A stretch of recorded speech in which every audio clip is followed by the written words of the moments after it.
fingerprints for days on this thing every single time you touch it. All right, I think I got them all. Hey, what's up guys? Soldier Knows Best here.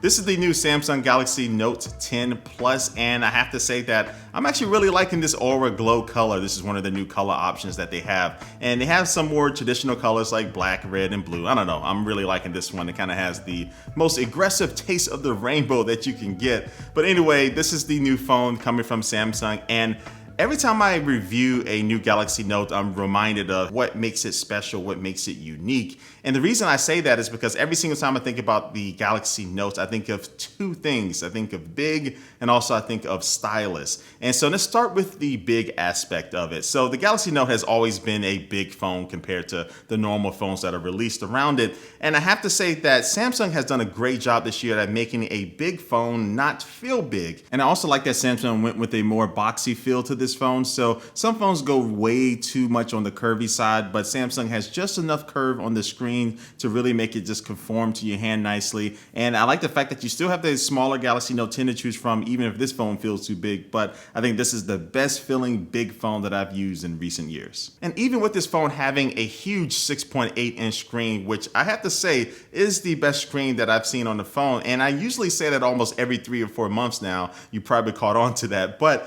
that is the case with this. And it's only really one knock that I have about it, and that is the fact that the refresh rate is still only 60 hertz. And so when you compare it to something like the OnePlus 7 Pro that has a 90 hertz refresh rate that I've been using for the last few months, when I switched over from using that phone to this one, I did notice that drop in refresh rate, but after the first few hours I got over it. And really everything else about this screen is amazing, and that just really makes up for it. So watching videos or playing games on here, you just really feel like you're in the game when you're actually doing it. Now, another big reason why that is because Samsung really focused on the screen to body ratio. So when you compare this phone to the Galaxy Note 9, you see on the Note 9 it has a lot of wasted black space around the screen. Well, that is pretty much gone with this Note 10 Plus, or just mostly gone. And it really looks like you're just holding one giant screen, not even a phone, just one giant screen in front of you. So again, this year we have a Galaxy Note with a big, beautiful screen. Check. Now, something else that's big is just the performance that you get from this phone. And I'm not just talking about the Qualcomm Snapdragon 855, the faster UFS 3.0 storage that you get with this phone, but I'm also just talking about things that you can do with it that can truly make this phone be a laptop and tablet replacement. And one of those things is going to be Samsung DeX, which allows you just to plug this phone up to a TV or a monitor, and then it basically runs its own little mini operating system inside of it. And it gives you a desktop-like experience anywhere you are. But one of the new things with this Note 10 Plus is that you can connect it to a PC and a Mac via various USB connections. And now after you download an app and install it, one extra step, but after you do that on those computers, you can plug this phone in and then it'll basically run like a little mini virtual machine of Samsung DeX. But why in the heck would anybody want to do this? Well, I can say that maybe you just don't want to log in with all of your personal information on somebody else's computer. You can just have Samsung DeX running and keep all of that stuff secure. And then when you unplug it, again, no matter where you go, you can always have everything, your files, your documents, everything kind of set up the way you like it on your phone, always with you. And being able to easily move files over from your computer to your phone via Samsung DeX, because you can just do the drag and drop. So drag that file and then drop it over in the DeX window, and now you have it on your phone. But say you don't need all of that that's going on with Samsung DeX, but you just want a better connection with your phone to your computer. Well, Samsung has made Link to Windows an option with this phone, and it's available just in the notification panel. When you pull that down, you see all those different little quick actions. You can tap on that, and then you set it up on your computer. And so now your notifications, your text messages, your phone calls, and all these other things will be synced between those two devices, which is really useful and is really just kind of getting this phone closer to what the iPhone has with this connection to the Mac. But one of the cool things that I like about this is that you can just mirror your phone onto your computer screen. So if I was to be in a business meeting with somebody, or if I'm on even just like a video conference call, and I don't want to be disrespectful and look down at my phone and check Instagram, I can pull my phone screen up using this, and now I can be able to surf Instagram and nobody will ever know. So that's one of the things that I knew I would use it for. And now I did notice that when I was doing all of this, like switching between using Samsung DeX and recording 4K video or playing a game for an hour while I was reviewing this phone, I did notice that it still remained really cool, and just cool to the touch, I mean, because this phone does have what Samsung calls is the world's slimmest vapor chamber cooling system, which is basically just something inside of it that's going to help keep it cool while you're doing some things that really demand a lot of power. So yeah, that's one good thing, is that this phone is not going to get that hot while doing all of these different things. But after you get done using this phone for for all of these various tasks. Don't worry about the battery because the 4300 milliamp battery inside of this phone can simply last you all day. Just to keep things plain, I'm not going to show you a lot of graphs or anything like that, but just know that through just regular use of the phone, taking some 4K video here and there, watching some video, the battery life is pretty solid. And then when it's time to charge the phone, the included 25-watt charger inside of the box can get you from 0 to 100% in just about 60 to 65 minutes. And then Samsung even takes it one step further because they do sell a 45-watt charger that you can buy, and that will just throw your charging speeds just through the roof. And so with charging being fast on this Galaxy Note, there is something that Samsung over these years wasn't fast to do, and that was to get rid of the headphone jack. But unfortunately, that day has come. The headphone jack is no longer on the Galaxy Note,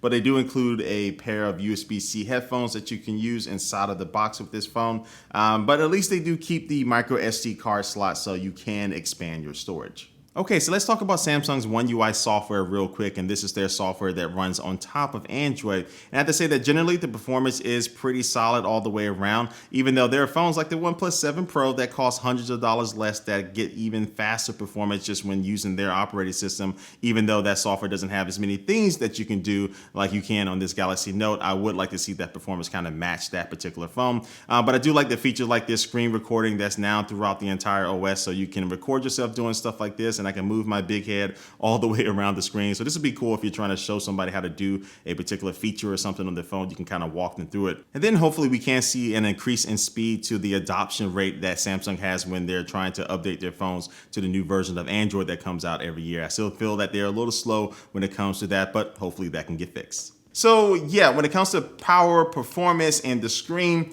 this phone has that big aspect that you expect from a Galaxy Note. But now let's go to the second thing that I always think about with a Galaxy Note, and that is the stylus, or what they call S Pen. So let me first say that I don't expect Samsung every single year to reinvent the S Pen, to bring a lot of new stuff with it, because there's only so much you can do with a stylus.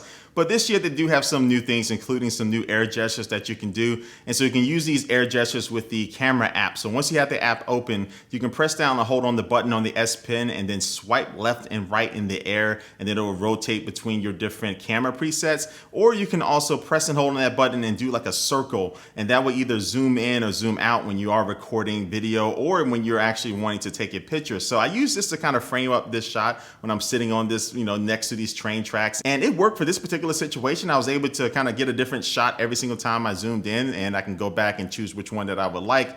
But again, I mean, the situations where I would actually do this are going to be very rare, but at least it's in it. And then the other thing that you can do is something called AR Doodle, which will allow you to be able to draw on somebody's face, and whatever you draw on their face will stick with them as they move around. And you can also just choose to draw around their head. And you can see that Gadget's reaction to this thing is not really very exciting, but this is something that I think will be cool maybe at a kid's birthday party or something. But let's be real here. Most likely people are going to be using the S Pen just to write down some notes on the Note. Get it? The write down notes on it. Anyway, so you can still pull this S Pen out of the bottom of the phone and scribble down something on the screen. But something cool this year is that you can actually convert that over to text. So there's a little button on the bottom of the screen. You tap on that and it will take your handwritten notes and convert that over just to regular text. So this can be useful if you're trying to share them with other people, or you just want to have something that's better organized and it's going to be easier to read, especially if you have horrible handwriting like I do. And so this feature is useful, but I do have one suggestion, and that would be if this feature could actually put your words into complete sentences instead of just converting it over to how you actually wrote it down on the screen. And so that would just make it easier to be able to compile your notes together. But even if you don't use this feature, Samsung has something new this year that will allow you to be able to search for your handwritten notes just using keywords. So if I'm writing a lot of things about groceries and I just want to search for all my notes that contain the word groceries, I can do that and it will pop up. And so that's all I got to say about the stylus. And so I covered the two big things about this phone, big and the stylus. And those are the two things that I always think about with the Galaxy Note. But there's even more that this phone has going for it. And I didn't mention the ultrasonic fingerprint scanner that they brought over from the Galaxy S10. That is now on this phone. So you can just place your thumb or your finger on the screen and you can unlock it that way. And this works even when the screen is off. Now, it's not as fast as what I've experienced on other phones, but it's fast enough and good enough to get the job done. But every once in a while, does take me 2, 3, or 4 times to get my fingerprint to work. And this mostly happens when I'm in a rush and I'm not really focused on where I'm placing my finger on the screen. And so this can be less of a problem if I just really focus a little bit more, but also too, if Samsung was to increase that target area for your finger and just make that surface area just a little bit bigger so you don't have to think as much when you're using this particular feature. And they've also made an adjustment to the facial recognition. So if you do turn on faster recognition, it will let you know that it won't check to see if your eyes are open. So if you have that checked on, if you hold the phone over somebody's face while they're sleeping, it will still unlock. But if you do turn that off, it will wait for their eyes to be open and hopefully show some type of sign of life or movement. And then there was this feature called Play Galaxy Link, which I haven't been able to try personally because it is still unreleased at the time of this video. But this will allow you to stream games from your PC over to your Galaxy Note. So you can be playing a AAA game that in no way can run on your phone, but you can use this service to be able to do that either over Wi-Fi or over a cellular connection. So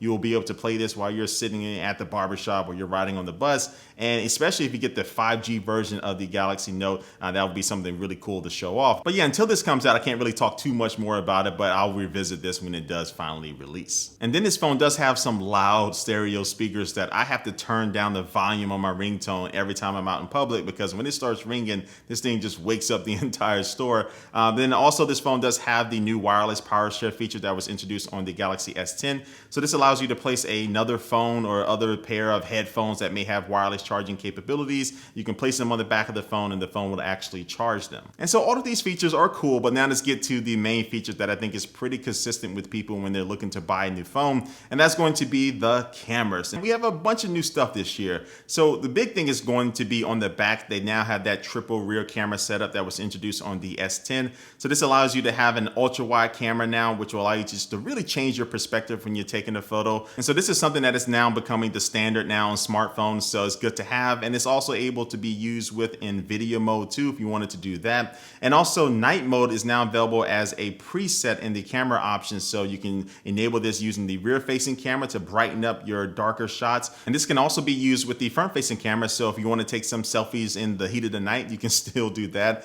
And also there is this new live focus video mode that can be used with the front facing and the rear facing cameras. All right, so here's a quick test of the live focus mode for video on the Note 10 Plus. And I find that it does work best when you are standing still. You don't have extremely bright light, some kind of dull light like this going down at sunset. But anyway, I find that the video is pretty good and you can still move around. I'm not saying you have to stand still, but it just kind of works best if you are standing still, so it doesn't have to kind of search for your face. And I am sweating a lot. I apologize for that. It's hot out here in St. Louis, so I may jump into this water after I get done with this video. But anyway, here's a test of the live focus mode on the Note 10 Plus. And so you can see that this live focus video mode is pretty good. It's not totally solid to the point where I want to use it primarily over just a regular front facing video mode, but I think this is a good step forward. And I do like the different live focus modes that you can go into. You have one that's going to really make that background blurry, and it's kind of like a dreamy effect. And then there's another one where it's going to basically turn the background to black and white and just have you in color. And then the last one adds this type of glitch effect to the background. So it's kind of like you're about to jump into the Matrix. So all of these are kind of cool to play around with. Okay, so now I'm just going to show you some photos and videos just to kind of give you a look at the quality that you can get from this phone. And I have to say that I'm really impressed. Like, Samsung has tweaked their software to make things like the dynamic range and other things better. And they've also included a better super steady mode for video, which it records at 1080p, but it still remains one of the best options for being able to get really smooth video without having to use like a smartphone gimbal or something like that. So you can see from this particular video, I'm actually running up these stairs, or really at a light jog because I was a little tired. But you can see the video remains to be really steady and smooth. And so right now, I can't say that this is going to be the smartphone champion of 2019, but I will say that I do feel confident that this phone will be able to hold its own against anything else that's released this year. And so the cameras on this Note 10 Plus are really good, but I'm not even done talking about the cameras just yet. Yeah, we still have one more camera to talk about, and this is their depth camera system that they have on the back, these little two things on the back here. So basically this allows you to be able to take 3D scans of objects and use them in kind of like an AR environment. So you can download the 3D scanner app, which is free, and this will allow you to scan something like this dog toy that I have that's partially chewed up. But once I scan it, I can now manipulate it and just move it around, and then the app can activate the camera, and now it can record a video of me moving around and it mimics the actions that I'm doing with that particular 3D model, which is something that's really cool to see. And so this feature really is just like a technical flex that Samsung is doing. It's not really useful to me right now, but I can really see in it being useful for people who are going to be creating AR and VR content in the future. But this feature, along with everything else that I talked about in this review, just really highlights how this phone just kind of is that power user's phone. And it's not for every single person out there, especially with a $1,100 price tag where that's pretty expensive. And that's really going to cut a lot of people out. Now, you can still go with the smaller Galaxy Note 10, which starts at $950. But then we also have the fact that competition is getting tighter out there. And then you also just have the internal competition within Samsung, because you have the Galaxy S10 Plus, which does a lot of the basic core things of this phone, including Samsung DeX. And then you have the Galaxy Fold, which could satisfy the needs of people who just want a big screen phone. But both of those phones, including all the other phones from all the other different manufacturers, still can't come close to the Galaxy Note for overall productivity. And that's a really big part due to the S Pen and also the little extra bonus things that Samsung throws in this phone every year. So yeah, I'm so happy that Samsung is making them. It's not a phone for everyone, but if you do get it, I think most people will be definitely happy with it. So anyway, this is my review of the new Galaxy Note 10 Plus. Leave your comment down below and let me know what you think about this phone. And also be sure to subscribe to me on YouTube. But like always, I do want to thank you for watching this video, and I will catch you later. Peace.